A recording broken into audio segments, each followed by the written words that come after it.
எங்கள் அப்பா வந்து அடிக்கடி ஒன்று சொல்லுவார், படித்தவங்களுக்குலாம் மூளை கம்மி தாமா அப்படின்னு சொல்லிட்டு. நான் அப்போ அதெல்லாம் சீரியஸாக எடுத்துக்கல. பட் நேற்று ஒருத்தர் ஒரு பொசிஷன், ஹையர் பொசிஷனில் இருக்கவர் ஒரு நியூஸை பற்றி பேசுகிறாரு.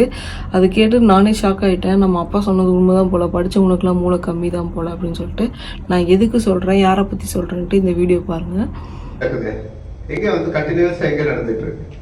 இது கூட அந்த லாஸ்ட் வீக் நடந்த ஒரு அந்த 3 வயசு குழந்தைக்கு வந்து பாத்தீங்கன்னா அது வந்து அந்த குழந்தையே தப்பா நடந்திருக்கு. அது நீங்க கவனிச்சு பாத்தீங்கன்னா தெரியும். அந்த குழந்தைய வந்து எனக்கு கிடைச்ச ரிப்போர்ட் வந்து அந்த பையனை காலையில துப்பி இருக்கு முகத்துல. That may be the reason.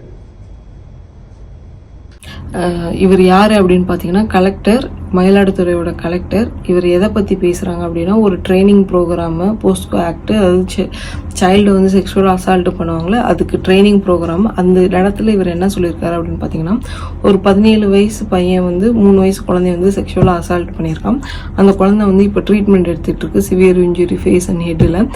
எதுக்கு அந்த பையன் பண்ணதை வந்து நம்ம ஒரு சைடு மட்டும் பார்க்கக்கூடாது, 2 சைடுமே பார்க்கணும். அந்த குழந்தை மேலேயும் தப்பு அப்படின்றாரு. 3 வயசு குழந்தை மேலே என்னடா தப்பு? அங்கே அண்ணா யூனிவர்சிட்டியில் அந்த விக்டிம் மேலே ப்ளேம் பண்ணிங்க, அந்த நைட் நேரத்தில் அந்த பொண்ணுக்கு அங்கே என்ன வேலை அப்படின்னு சொல்லிட்டு அதுவே தப்பு. பட் இங்கே 3 வயசு குழந்தை மேலே இவர் என்ன தப்பு அப்படின்னு யோசிக்கிறான் போது அவர் சொல்கிறாரு, அன்னைக்கு காலையில் அந்த பையன் ஃபேஸில் இந்த குழந்தை வந்து எச்சி துப்பிருச்சான். அதனால் அந்த பையன் கோபமாகி ப்ரொவோக் ஆகி இதுமாரி செக்ஷுவல் அசால்ட் பண்ணிட்டான்.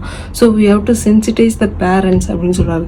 எனக்கு தெரிஞ்சு அவரை தான் சென்சிட்டைஸ் பண்ணணும்னு நினைக்கிறேன். அவருக்கு தான் எஜுகேட் கொடுக்கணும், இதுமாரி பொது வெளியிலலாம் பேசக்கூடாது அப்படின்னு சொல்லிட்டு. இதுக்கு நிறைய பொலிட்டிக்கல் லீடர்ஸ் வந்து கண்டம் பண்ணிட்டு வராங்க எக்ஸ் தளத்தில். இவர் எப்படி கலெக்டர் ஆனார்னு எனக்கும் இன்னும் டவுட்டாகவே இருக்குது.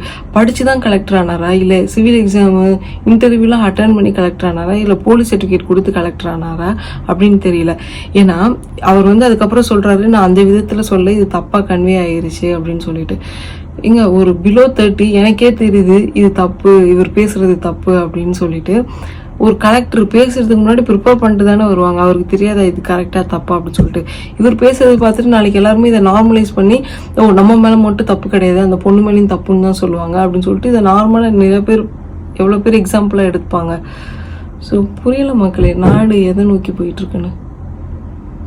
Think about.